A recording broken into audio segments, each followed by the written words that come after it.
പുലരിക്കായി മാറി മറയേണ്ടതോർത്ത്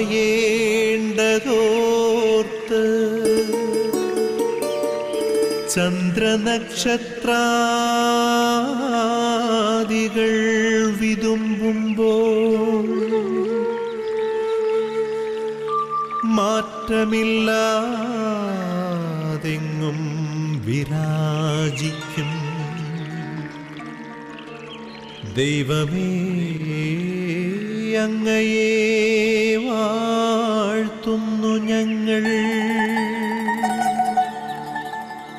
ഉദിച്ചെങ്ങും പ്രഭതൂകും പാരിലെ സൂര്യരശ്മിയേക്കാൾ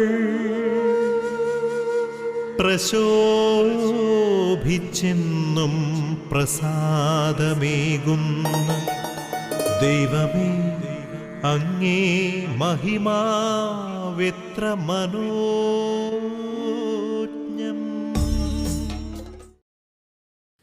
ഇന്നത്തെ പ്രഭാത വിരുന്നിലേക്ക് ഗുഡ്നസ് ടിവിയുടെ ലോകമെമ്പാടുമുള്ള എല്ലാ മാന്യ പ്രേക്ഷകർക്കും ഹൃദ്യമായ സ്വാഗതം. ഒരു മനോഹരമായ പ്രഭാതം കൂടി ദൈവം നമ്മുടെ ജീവിതത്തിലേക്ക് കൂട്ടിച്ചേർത്തിരിക്കുകയാണ്. ഈ പ്രഭാതം ദൈവം നമുക്ക് നാരമായിട്ട് നൽകിയതാണ്. ഈ പ്രഭാതത്തിൻ്റെ ഭംഗി ആസ്വദിക്കുവാനായിട്ട് ദൈവം നമുക്ക് അവസരം നൽകി. ദൈവം നമ്മോട് കാണിച്ച ഈ വലിയ സ്നേഹത്തെ ഓർത്ത്, വലിയ കരുണയെ ഓർത്ത് നമുക്ക് ദൈവത്തെ സ്തുതിക്കാം, നമുക്ക് ദൈവത്തെ ആരാധിക്കാം, ദൈവത്തിന് നമുക്ക് നന്ദി പറയാം. ഈ പ്രഭാതത്തിലേക്ക് ദൈവം നമ്മെ ആനയിച്ചപ്പോൾ വലിയ ഒരു വിരുന്നും കൂടി ദൈവം നമുക്ക് ഒരുക്കിയിരിക്കുകയാണ്. ഈ പ്രപഞ്ചം മുഴുവനും, ഈ പ്രപഞ്ചത്തിലെ ജീവജാലങ്ങളെല്ലാം ദൈവം നമുക്ക് വേണ്ടി ഒരുക്കിയിരിക്കുന്ന വിരുന്നാണ്. ഈ പ്രപഞ്ചത്തിലുള്ള സകല ചരാചരങ്ങളോടും ചേർന്ന് നമുക്കും ദൈവത്തെ സ്തുതിക്കുകയും ആരാധിക്കുകയും അവിടുത്തേക്ക് നമുക്ക് നന്ദി പറയുകയും ചെയ്യാം. ഈ പ്രഭാതത്തിൽ നമുക്ക് നമ്മുടെ അമ്മയായ പരിശുദ്ധ കന്യകാമറിയത്തിൻ്റെ മാധ്യസ്ഥം പ്രത്യേകമായ വിധത്തിൽ അപേക്ഷിച്ചുകൊണ്ട് തുടങ്ങാം. നന്മ നിറഞ്ഞ മറിയമേ സ്വസ്തി, കർത്താവ് നിന്നോടുകൂടെ സ്ത്രീകളിൽ നീ അനുഗ്രഹിക്കപ്പെട്ടവളാകുന്നു. നിന്റെ ഉദരത്തിൻ്റെ ഫലമായി ഈശോ അനുഗ്രഹിക്കപ്പെട്ടവനാകുന്നു. പരിശുദ്ധ മറിയമേ തമ്പുരാൻ്റെ അമ്മേ, പാപികളായ ഞങ്ങൾക്ക് വേണ്ടി ഇപ്പോഴും ഞങ്ങളുടെ മരണസമയത്തും തമ്പുരാനോട് അപേക്ഷിച്ചു കൊള്ളണമേ. ആമീൻ. പ്രിയപ്പെട്ടവരെ, ഈ പ്രഭാത വിരുന്നിൽ നമ്മൾ പങ്കെടുക്കുമ്പോൾ ഈ ലോകത്തിൽ ദുശീലങ്ങൾക്ക് അടിമപ്പെട്ട ചെറുപ്പക്കാരെ നമുക്ക് പ്രത്യേകമായിട്ട് സമർപ്പിക്കാം. മദ്യത്തിനും മയക്കുമരുന്നിനുമൊക്കെ അടിമപ്പെട്ട ഒത്തിരി യുവാക്കൾ നമ്മുടെയൊക്കെ ചുറ്റുപാടുകളിലും സമൂഹങ്ങളിലുമൊക്കെയുണ്ട്. അവരുടെ ജീവിതം മൂലം വേദനിക്കുന്ന അവരുടെ കുടുംബാംഗങ്ങളുണ്ട്. അവരെല്ലാവരെയും നമുക്ക് കർത്താവിൻ്റെ കരങ്ങളിൽ സമർപ്പിക്കാം. ഇതിന് അടിമപ്പെട്ടവരെ ആ അടിമത്തത്തിൽ നിന്ന് മോചിപ്പിക്കണമെന്നും ഇവരുടെ അടിമത്തം മൂലം വേദന അനുഭവിക്കുന്ന കുടുംബാംഗങ്ങൾക്ക് ആശ്വാസവും സമാധാനവും കൊടുക്കണമേ എന്നും പ്രാർത്ഥിച്ചുകൊണ്ട് നമുക്ക് കർത്താവിൻ്റെ വചനം ശ്രവിക്കുവാനായിട്ട് ഒരുങ്ങാം.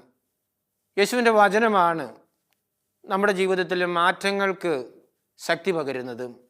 ആദിമ അപ്പസ്തോലന്മാർക്ക് വചനം ശ്രവിക്കുവാനായിട്ട് മനസ്സിലാക്കുവാനായിട്ട് ശക്തി ലഭിച്ചത് പരിശുദ്ധാത്മാവ് അവരുടെ ജീവിതത്തിലേക്ക് കടന്നു വന്നപ്പോഴാണ്.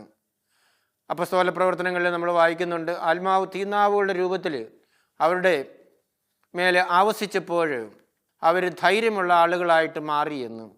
പ്രിയപ്പെട്ടവർ, വചനം കേൾക്കുവാനും അതനുസരിച്ച് ജീവിക്കുവാനും ശക്തി നമ്മൾക്ക് ആവശ്യമാണ്. പരിശുദ്ധാത്മാവ് വരുമ്പോഴാണ് ആ ശക്തി നമുക്ക് ലഭിക്കുന്നത്. നമുക്കിപ്പോൾ ആത്മാവിൻ്റെ നിറവിനായിട്ട് ദാഹിച്ച് പ്രാർത്ഥിക്കാം. ആത്മീയ അഭിഷേകത്താൽ നമ്മെല്ലാവരെയും നിറയ്ക്കണമേ എന്ന് നമുക്കിപ്പോൾ പ്രാർത്ഥിക്കാം. തൂമഞ്ഞിൽ വിടരും പുഷ്പസുഗന്ധമെത്രയോ ഹൃദ്യം,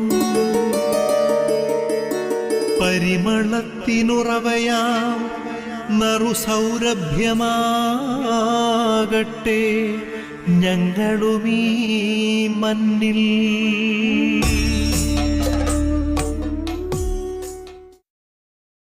ഇന്നേ ദിവസം നമുക്ക് വിശുദ്ധ മത്തായിയുടെ സുവിശേഷം 6-ാം അധ്യായം 7 മുതൽ 15 വരെയുള്ള വചനങ്ങൾ വായിച്ച് നമുക്ക് ധ്യാനിക്കാം.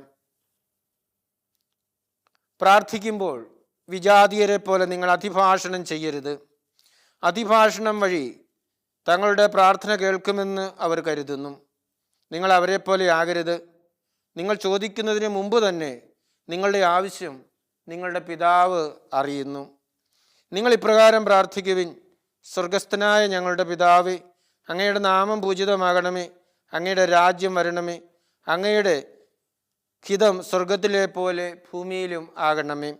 അന്നു വേണ്ട ആഹാരം ഇന്ന് ഞങ്ങൾക്ക് നൽകണമേ. ഞങ്ങളുടെ കടക്കാരോട് ഞങ്ങൾ ക്ഷമിച്ചതുപോലെ ഞങ്ങളുടെ കടങ്ങൾ ഞങ്ങളോടും ക്ഷമിക്കണമേ. ഞങ്ങളെ പ്രലോഭനത്തിൽ ഉൾപ്പെടുത്തരുത്, തിന്മയിൽ നിന്ന് ഞങ്ങളെ രക്ഷിക്കണമേ. മറ്റുള്ളവരുടെ തെറ്റുകൾ നിങ്ങൾ ക്ഷമിക്കുമെങ്കിൽ സ്വർഗസ്ഥനായ നിങ്ങളുടെ പിതാവ് നിങ്ങളോടും ക്ഷമിക്കും. മറ്റുള്ളവരോട് നിങ്ങൾ ക്ഷമിക്കുകയില്ലെങ്കിൽ നിങ്ങളുടെ പിതാവ് നിങ്ങളുടെ തെറ്റുകളും ക്ഷമിക്കുകയില്ല. പ്രിയപ്പെട്ടവർ, ഈശോയുടെ മലയിലെ പ്രസംഗത്തിലെ പ്രാർത്ഥനയെക്കുറിച്ച് ഉള്ള ഭാഗമാണ് നമ്മളിപ്പോഴും വായിച്ചു കേട്ടത്.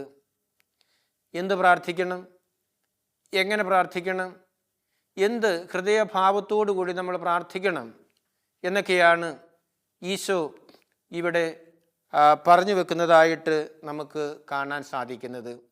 ഈശോയുടെ പറയാനായിട്ട് ഉദ്ദേശിക്കുന്നത് നമ്മുടെ വാക്കുകളല്ല, നമ്മുടെ ജൽപ്പനങ്ങളല്ല, ഹൃദയത്തിൻ്റെ ഭാവമാണ് പ്രധാനമെന്നാണ് പറയുന്നത്. അതുകൊണ്ടാണ് ഈശോ പറയുന്നത്, നിങ്ങൾ പ്രാർത്ഥിക്കുമ്പോൾ വിജാതീയരെ പോലെ നിങ്ങൾ അതിഭാഷണം ചെയ്യരുത് എന്ന്. പണ്ട് കാലങ്ങളിലൊക്കെ ആളുകൾ വിശ്വസിച്ചിരുന്നു പ്രാർത്ഥന എന്ന് പറയുന്നത് ഒരു വെൻഡിങ് മെഷീൻ പോലെയാണ് എന്ന്. നമ്മൾ കണ്ടിട്ടുണ്ട് പൊതുസ്ഥലങ്ങളിലൊക്കെ പൈസ ഇട്ടാൽ ചായ കിട്ടുന്ന അല്ലെങ്കിൽ കൂൾ ഡ്രിങ്ക്സ് കിട്ടുന്ന ഒക്കെ മെഷീൻ വെച്ചിരിക്കുന്നത്.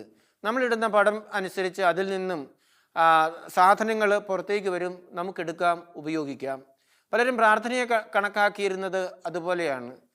ചില ഫോർമുലകളൊക്കെ കൃത്യമായിട്ട് ചൊല്ലിയാൽ, ദൈവത്തിൻ്റെ നാമം ഉരുവിട്ടാൽ, അതുപോലെ തന്നെ കുറേ പ്രാർത്ഥനകൾ ഒത്തിരി പ്രാവശ്യം ചൊല്ലിയാൽ നമുക്ക് കൃപ കിട്ടും, അനുഗ്രഹം കിട്ടും, അതാണ് പ്രാർത്ഥന എന്നാണ് പലപ്പോഴും നമ്മൾ ധരിച്ചു വച്ചിരുന്നത്. എന്നാൽ ഈ ചിന്താഗതിയെ ഈശോ ഇവിടെ തിരുത്തുന്നതായിട്ടാണ് ഈ ഭാഗത്ത് നമുക്ക് കാണുന്നതിനായിട്ട് സാധിക്കുന്നത്. ഇവിടെ ഈശോ പറയുകയാണ്, നിങ്ങൾ ചോദിക്കുന്നതിന് മുമ്പ് തന്നെ നിങ്ങളുടെ ആവശ്യം നിങ്ങളുടെ പിതാവ് അറിയുന്നു എന്ന്. നമ്മൾ ചോദിക്കുന്നതിന് മുമ്പ് തന്നെ നമ്മുടെ ആവശ്യങ്ങൾ പിതാവ് അറിയുന്നു. പിന്നെ എന്തിനു വേണ്ടിയാണ് നമ്മൾ പ്രാർത്ഥിക്കേണ്ടത് എന്ന ഒരു ചോദ്യം നമ്മുടെ മുൻപിൽ ഉയർന്നിരിക്കാം. പ്രാർത്ഥന എന്ന് പറയുന്നത് ദൈവത്തിന് നമ്മൾ കൊടുക്കുന്ന ചില അറിയിപ്പുകളൊന്നുമല്ല. It is not an information session. പലരെ സംബന്ധിച്ചിടത്തോളം നമ്മൾ ദൈവത്തോട് കാര്യങ്ങൾ അറിയിക്കുന്ന ഒരു അവസരമായിട്ടാണ് പ്രാർത്ഥനയെ കണക്കാക്കുന്നത്. അത് അങ്ങനെ ഒരു അവസരമല്ല പ്രാർത്ഥന എന്ന് പറയുന്നത്. മറിച്ച് ദൈവത്തിൻ്റെ ഹൃദയത്തോട് നമ്മുടെ ഹൃദയങ്ങളെ ചേർത്ത് വെക്കുന്ന ഒരു അവസരമായിട്ട് പ്രാർത്ഥന നമ്മുടെ ജീവിതത്തിൽ മാറണം.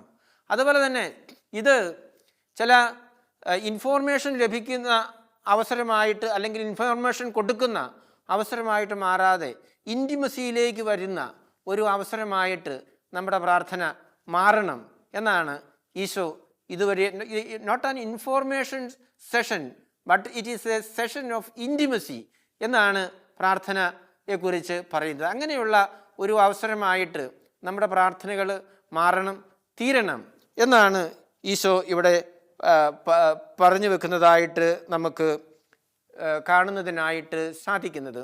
രണ്ടാമതായിട്ട് ഈ പ്രാർത്ഥനയിൽ നമുക്ക് കാണുന്നത് സ്വർഗസ്ഥനായ പിതാവ് എന്നുള്ള ആ പ്രാർത്ഥന ഈശോ പഠിപ്പിക്കുന്നതായിട്ടാണ് നമുക്ക് കാണാനായിട്ട് സാധിക്കുന്നത്. ഈ പ്രാർത്ഥനയുടെ ആ സ്ട്രക്ചറിലേക്ക്, ഘടനയിലേക്ക് നമ്മൾ കടന്നു ചെല്ലുമ്പോൾ നമുക്ക് കാണാൻ സാധിക്കുന്ന ഒന്നാമതായിട്ട് ഈശോ പറയുകയാണ്, ദൈവം നിങ്ങളുടെയൊക്കെ പിതാവാണ് എന്നുള്ളതാണ്. അതായത് ഒരു അപ്വേർഡ് ലുക്ക്. ദൈവം നമ്മുടെയൊക്കെ പിതാവാണ്. സ്വർഗസ്ഥനായ ഞങ്ങളുടെ പിതാവേ, അങ്ങയുടെ നാമം പൂജിതമാകണേ എന്നൊക്കെ പറയും. ഒരു അപ്വേർഡ് ലുക്ക് ആണ് ദൈവം നമുക്കവിടെ തരുന്നത്. ഈ പ്രാർത്ഥന ആരംഭിക്കുന്നത് ഒരു ബഹുമാനത്തോടും അതുകൊണ്ട് തന്നെ ഒരു റിലേഷൻഷിപ്പോടും കൂടിയാണ്. നമ്മുടെ വ്യക്തിപരമായിട്ടുള്ള താല്പര്യങ്ങളൊക്കെ മാറ്റിവെച്ചിട്ട് ദൈവവുമായിട്ട് ഒരു ബന്ധത്തിലേക്കും ഒരു ബഹുമാനത്തിലേക്കുമൊക്കെ നമുക്ക് കടന്നു വരുന്നതിനായിട്ട് സാധിക്കണം എന്ന് ഈശോ അവിടെ പറഞ്ഞു വെക്കുകയാണ്. രണ്ടാമതായിട്ട് നമുക്ക് കാണാനായിട്ട് നമുക്ക് സാധിക്കുന്നത് ഈ പ്രാർത്ഥനയിൽ ഒരു ഫോർവേഡ് ലുക്കാണ്. ഈശോ എന്താ അവിടെ പ്രാർത്ഥിക്കാൻ പഠിപ്പിക്കുന്നത്? അവിടുത്തെ രാജ്യം വരണമേ, അവിടുത്തെ തിരുമനസ് സ്വർഗത്തിലെ പോലെ ഭൂമിയിലുമാകണമേ എന്നൊക്കെയാണ്. അപ്പോൾ എന്താണ്? നമ്മുടെ സ്വാർത്ഥ താല്പര്യങ്ങളൊക്കെ മാറ്റിവെക്കുകയാണ്. ദൈവത്തിൻ്റെ ഇഷ്ടം, ദൈവത്തിൻ്റെ താല്പര്യങ്ങളൊക്കെ നമ്മുടെ താല്പര്യങ്ങളെക്കാൾ, സ്വാർത്ഥതകളെക്കാളൊക്കെ കൂടുതൽ മുൻതൂക്കം അവിടെ കൊടുക്കുന്നതായിട്ട് നമുക്ക് കാണാനായിട്ട് സാധിക്കുകയാണ്. മൂന്നാമതായിട്ട് നമുക്ക് കാണാൻ സാധിക്കുന്നത് ഒരു ഇൻവേർഡ് ലുക്കാണ്. ഇൻവേർഡ് ലുക്ക് എന്ന് പറയുമ്പോൾ അവിടെ നമ്മൾ പറയുകയാണ്, അന്നു വേണ്ടുന്ന ആഹാരം ഞങ്ങൾക്ക് തരണമേ, അല്ലേ? ഒരു ആഴ്ചത്തെ ആഹാരം തരണമെന്നല്ല, നാളത്തെ തരണമെന്നല്ല, ഒരു വർഷത്തേക്കുള്ള ആഹാരം തരണമെന്നല്ല, അന്നു വേണ്ടുന്ന ആഹാരം നമുക്ക് തരണമേ എന്നാണ് നമ്മൾ പ്രാർത്ഥിക്കുന്നത്. അപ്പം അതുവഴിയായിട്ട് നമ്മൾ പറയുന്നത് എന്താണ്? നമ്മുടെ ജീവിതം മുഴുവനും ദൈവത്തിൻ്റെ കരങ്ങളിലേക്ക് നമ്മൾ സമർപ്പിക്കുകയാണ്. ദൈവത്തിൻ്റെ പരിപാലനയിൽ നമ്മൾ ആശ്രയിക്കുകയാണ്. നാളെയും ദൈവം തന്നുകൊള്ളും, അതുകൊണ്ട് നാളെക്കുറിച്ച് നമ്മൾ ആകുലരാകേണ്ട. നമ്മുടെ അസ്വസ്ഥതകൾ, ആൻസൈറ്റികളൊക്കെ നമ്മൾ മാറ്റിവെക്കുകയാണ്. അതാണ് മൂന്നാമതായിട്ട് നമുക്ക് കാണാനായിട്ട് സാധിക്കുന്നത്. നാലാമതായിട്ട് നമുക്കവിടെ കാണാനായിട്ട് സാധിക്കുന്നത് ഒരു ഔട്ട്വേർഡ് ലുക്കാണ്. ഈ ഔട്ട്വേർഡ് ലുക്ക് എന്ന് പറയുമ്പോൾ പാപമോചനവും സംരക്ഷണവും നമ്മളവിടെ ആവശ്യപ്പെടുകയാണ്. അവിടെ നമ്മൾ പറഞ്ഞു വെക്കുന്നത് നമ്മുടെ ആത്മീയ ഹെൽത്ത് എന്ന് പറയുന്നത് അത് റിലേഷണൽ ഹെൽത്താണ് എന്നാണ് പറയുന്നത്. നമ്മുടെ ആത്മീയ ജീവിതം നല്ലതായിരിക്കണമെങ്കിൽ ബാഹ്യമായിട്ടുമുള്ള നമ്മുടെ ബന്ധങ്ങൾ നല്ലതായിരിക്കണം. എങ്കിൽ മാത്രമേ ഉള്ളൂ നമ്മുടെ ആത്മീയ ജീവിതം നല്ല രീതിയിൽ മുന്നോട്ട് കൊണ്ടുപോകുന്നതിനായിട്ട് നമുക്ക് സാധിക്കുകയുള്ളൂ എന്നാണ് അവിടെ നമ്മൾ പറഞ്ഞു വെക്കുന്നത്. ഇനി 14 15 വാക്യങ്ങൾ വളരെ പ്രധാനപ്പെട്ടതാണ്. അവിടെ പറഞ്ഞു വെക്കുന്നത് ക്ഷമ പ്രാർത്ഥനയുടെ പൂർത്തീകരണമാണ് എന്നാണ് പറയുന്നത്.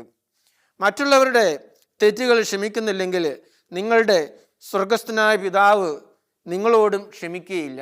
മറ്റുള്ളവരുടെ തെറ്റുകൾ നിങ്ങൾ ക്ഷമിച്ചാൽ സ്വർഗസ്ഥനായ പിതാവ് നിങ്ങളോടും ക്ഷമിക്കും എന്ന് ഈശോ അവിടെ പറയുന്നതായിട്ടാണ് നമുക്ക് കാണാനായിട്ട് സാധിക്കുന്നത്. അതായിട്ട് ഇവിടെ പറഞ്ഞു വെക്കുന്നത് നമ്മുടെ പ്രാർത്ഥന പ്രവൃത്തി പദത്തിലേക്ക് നമ്മൾ കൊണ്ടുവരണം എന്നുള്ളതാണ്. നമ്മുടെ പ്രാർത്ഥന എന്ന് പറയുന്നത് പ്രവൃത്തിയുമായിട്ട് ബന്ധമില്ലാത്ത ഒരു കാര്യമായിട്ട് നിൽക്കരുത്. ഇത് പ്രവൃത്തി പദത്തിലേക്ക് കൊണ്ടുവരണം.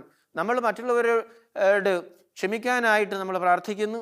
അത് നമ്മുടെ ജീവിതത്തിൽ നമുക്ക് നടപ്പിലാക്കുന്നതിന് പൂർത്തീകരിക്കുന്നതിനായിട്ട് നമുക്ക് സാധിക്കണം എന്ന് ഈശോ അവിടെ പറഞ്ഞു വെക്കുകയാണ്. രണ്ടാമതായിട്ട് അവിടെ ക്ഷമ എന്ന് പറയുന്ന ഒരു നിബന്ധനയായിട്ട് വെക്കുകയാണ്.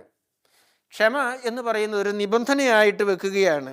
ദൈവത്തിൻ്റെ കരുണ, ദൈവത്തിൻ്റെ സ്നേഹം നമ്മുടെയൊക്കെ ജീവിതത്തിലേക്ക് ഒഴുകി ഇറങ്ങണമെങ്കിൽ, കടന്നു വരണമെങ്കിൽ നമ്മൾ ക്ഷമിക്കുവാനായിട്ട് നമ്മൾ തയ്യാറാകണം എന്ന് ഈശോ ഈ പ്രാർത്ഥനയിലൂടെ പറഞ്ഞു വെക്കുകയാണ്.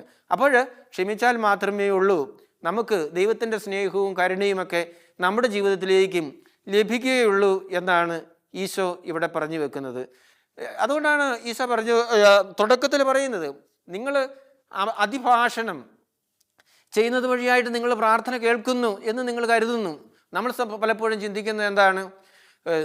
പ്രാർത്ഥിക്കുന്ന ഒരു മനുഷ്യൻ എന്ന് പറയുമ്പോൾ നമ്മുടെ മനസ്സിലേക്ക് കടന്നു വരുന്ന ചിത്രം എന്താണ്? മണിക്കൂറുകൾ ദൈവസന്നിധിയിൽ ദേവാലയത്തിൽ ഇരിക്കുക, എല്ലാ ദിവസവും കുർബാന കാണുക, സാധിക്കുന്ന എല്ലാ ദിവസവും കുമ്പസാരിക്കുക, ആഴ്ചയിൽ എല്ലാ ദിവസവും ഉപവസിക്കുക, ദാനധർമ്മം കൊടുക്കുക, അതുപോലെ മറ്റുള്ളവരെ സഹായിക്കുക. ഇതൊക്കെയാണ് നമ്മൾ പലപ്പോഴും കാണിച്ചു വെക്കുന്നത്. ഇതൊക്കെ പ്രാർത്ഥനയുടെ ഫലമായിട്ട് നമ്മുടെ ജീവിതത്തിലേക്ക് വരാം. പക്ഷെ ഇതല്ല പ്രാർത്ഥന എന്ന് പറയുന്നത്. ഈശോ പറയുന്നത് അതാണ്. നമ്മൾ ക്ഷമ കൊടുക്കാനായിട്ട് നമ്മൾ തയ്യാറാകണം. പ്രാർത്ഥനയുടെ പൂർത്തീകരണം എന്ന് പറയുന്നത് ക്ഷമയുടെ ക്ഷമ ഒരു നിബന്ധനയാണ്. നമ്മുടെ പ്രാർത്ഥനയുടെ പൂർത്തീകരണമായിട്ട് ഈ ക്ഷമ നമ്മുടെ ജീവിതത്തിലേക്ക് നടപ്പിലാക്കുന്നതിന് നമുക്ക് സാധിക്കണം എന്നാണ് ഈശോ പറഞ്ഞു വെക്കുന്നത്. പ്രിയപ്പെട്ടവരെ, നമുക്ക് നമ്മുടെ പ്രാർത്ഥനയെ ഒന്ന് വിലയിരുത്തുന്നതിനുള്ള ഒരവസരമായിട്ട് നമുക്ക് സാധിക്കട്ടെ.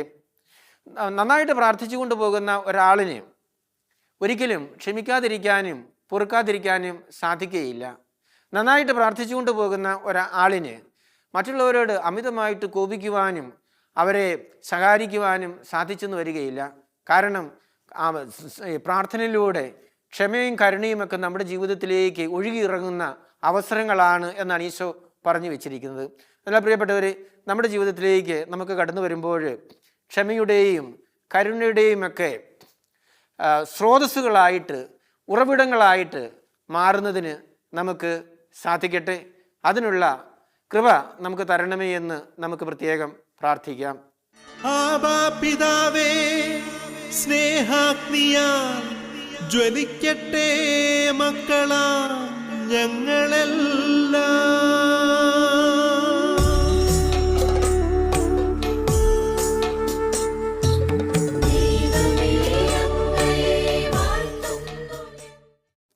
പിതാവും പുത്രനും പരിശുദ്ധാത്മാവുമായ ത്രിത്വൈക ദൈവം നമ്മെ എല്ലാവരെയും സമൃദ്ധമായിട്ടും അനുഗ്രഹിക്കട്ടെ. നമ്മുടെ അമ്മയായ പരിശുദ്ധ കന്യാമറിയത്തിൻ്റെ മാധ്യസ്ഥം ഈ ദിവസത്തിൽ എപ്പോഴും നമ്മുടെ കൂടെ ഉണ്ടായിരിക്കട്ടെ.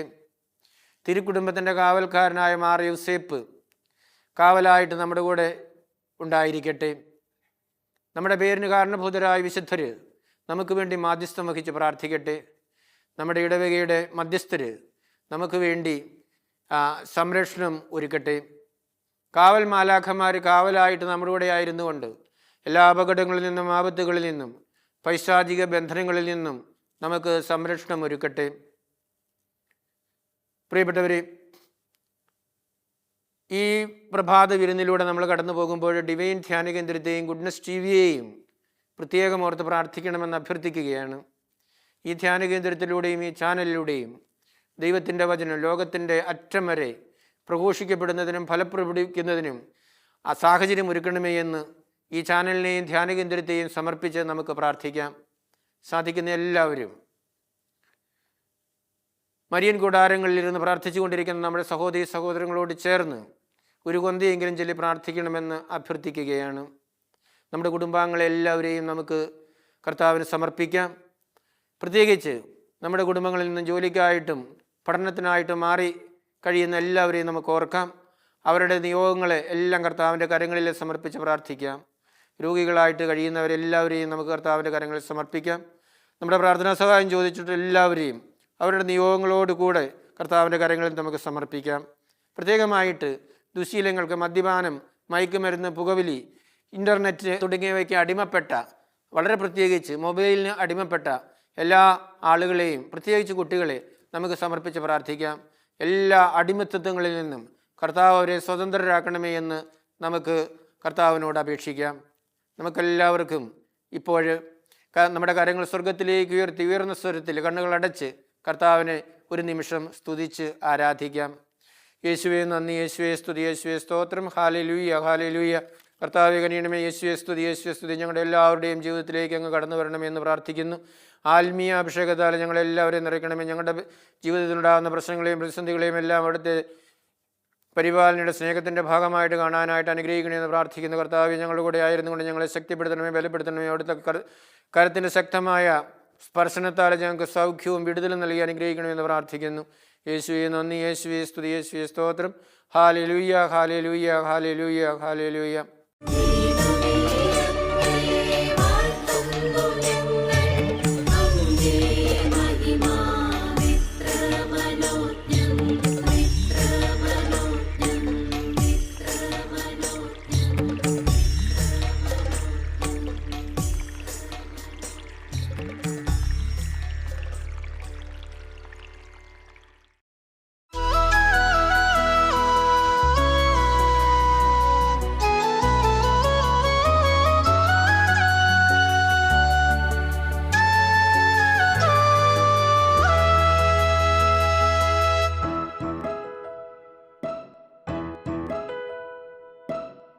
സഭതൻ പ്രഭചൊരിയും മാണിക്യമേ, പുത്തൻ ചിറയിൽ വിരിഞ്ഞ പൊൻതാരമേ. തിരുസഭതൻ പ്രഭചൊരിയും മാണിക്യമേ, പുത്തൻ ചിറയിൽ വിരിഞ്ഞ പൊൻതാരമേ. കേരള മണ്ണിലെ വരദാനമേ, കർത്താവിൻ പ്രിയമുള്ളൊരു മണവാട്ടി.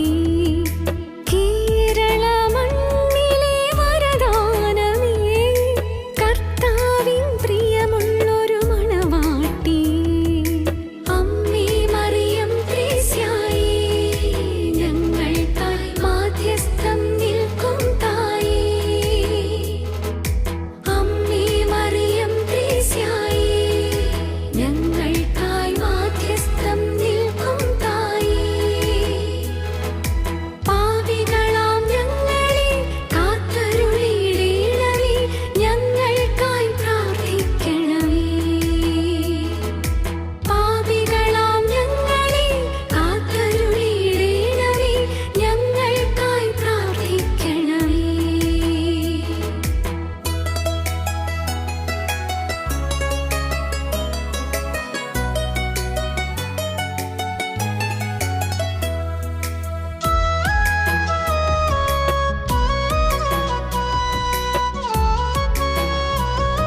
പ്രാർത്ഥിച്ചിടുവാനായി പതനങ്ങളേറെ പാവങ്ങൾ ഞങ്ങളിൽ പതിവായി പതിക്കാതെ കാത്തിടുവാനായി സഹനങ്ങളേറെ നിറയുന്ന നാളിൽ സഹചരോടൊന്നു ചേർന്നു പ്രാർത്ഥിച്ചിടുവാനായി പതനങ്ങളേറെ പാവങ്ങൾ ഞങ്ങളിൽ പതിവായി പതിക്കാതെ കാത്തിടുവാനായി പഞ്ചക്ഷതധാരിയാം മറിയം ത്രേസ്യായി ഞങ്ങൾക്കായി പ്രാർത്ഥിച്ചിടണേ. പഞ്ചക്ഷതധാരിയാം മറിയം ത്രേസ്യായി ഞങ്ങൾക്കായി പ്രാർത്ഥിച്ചിടണേ. അമ്മേ മറിയം ത്രേസ്യായി ഞങ്ങൾക്കായി മാധ്യസ്ഥം നിൽക്കും തായേ.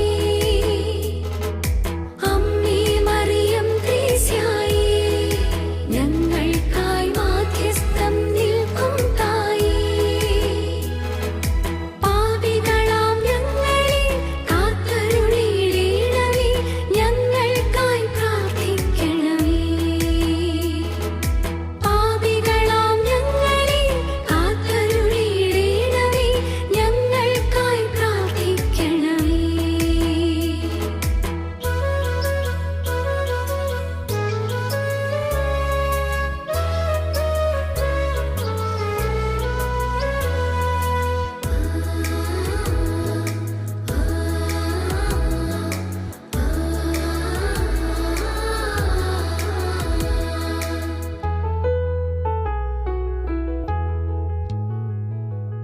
തളരുന്ന നേരം തിരുസുതനോടൊപ്പം സാന്ത്വനമേകിടും നാദമായിടാൻ വരദാനങ്ങളാലെ നിറഞ്ഞിടുവാനായി ദാഹത്തോടെന്നെന്നും പ്രാർത്ഥിച്ചോരമ്മേ. തളരുന്ന നേരം തിരുസുതനോടൊപ്പം സാന്ത്വനമേകിടും നാദമായിടാൻ വരദാനങ്ങളാലെ നിറഞ്ഞിടുവാനായി ദാഹത്തോടെന്നെന്നും പ്രാർത്ഥിച്ചൊരമ്മേ. തിരുക്കുടുംബം പോൽ ഐക്യത്തിൽ വാഴാൻ ഞങ്ങൾക്കായി പ്രാർത്ഥിക്കണമേ. തിരുക്കുടുംബം പോൽ ഐക്യത്തിൽ വാഴാൻ ഞങ്ങൾക്കായി പ്രാർത്ഥിക്കണമേ. തിരുസഭതൻ പ്രഭ ചൊരിയും മാണിക്യമേ, പുത്തൻ ചിറയിൽ വിരിഞ്ഞ പൊൻതാരമേ. തിരുസഭതൻ പ്രഭ ചൊരിയും മാണിക്യമേ, പുത്തൻ ചിറയിൽ വിരിഞ്ഞ പൊൻതാരമേ. കേരള മണ്ണിലെ വരദാനമേ, കർത്താവിൻ പ്രിയമുള്ളൊരു മണവാട്ടി.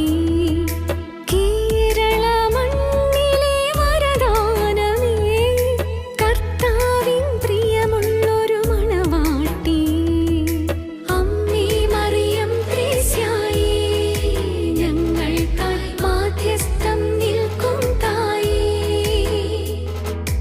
അമ്മേ മറിയം ത്രേസ്യായി ഞങ്ങൾക്കായി മാധ്യസ്ഥം നിൽക്കും തായേ. പാപികളാം ഞങ്ങളെ കാത്തരുളിയിടണമേ, ഞങ്ങൾക്കായി പ്രാർത്ഥിക്കണമേ. പാപികളാം ഞങ്ങളെ കാത്തരുളിയിടണമേ, ഞങ്ങൾക്കായി പ്രാർത്ഥിക്കണമേ. നമുക്കെല്ലാവർക്കും ഇപ്പോൾ നമ്മുടെ ശിരസ് നമിച്ച് കർത്താവിൻ്റെ ആശീർവാദം സ്വീകരിക്കുവാനായിട്ട് ഒരുങ്ങാം. നമ്മുടെ കർത്താവ് ഈശോ മിശിഹായുടെ കൃപയും പിതാവായ ദൈവത്തിൻ്റെ സ്നേഹവും പരിശുദ്ധാത്മാവിൻ്റെ സഹവാസവും നമ്മെല്ലാവരോടും കൂടെ ഉണ്ടായിരിക്കട്ടെ, ഇപ്പോഴും എപ്പോഴും എന്നേക്കും. ആമീൻ. പ്രിയപ്പെട്ടവരെ, പ്രഭാതത്തിൽ എന്നോടൊപ്പം ഈ വിരുന്നിൽ പങ്കുചേർന്ന നിങ്ങൾക്കെല്ലാവർക്കും ഞാൻ ഹൃദയപൂർവ്വം നന്ദി പറയുകയാണ്. വളരെ മനോഹരമായ ഒരു പ്രഭാതവും ദിവസവും ദൈവം നിങ്ങൾക്ക് നൽകട്ടെ എന്ന് പ്രാർത്ഥിക്കുന്നു. ഒരിക്കൽ കൂടി എല്ലാവർക്കും നന്ദി പറഞ്ഞുകൊണ്ട് സ്നേഹപൂർവ്വം നിർത്തട്ടെ. നന്ദി.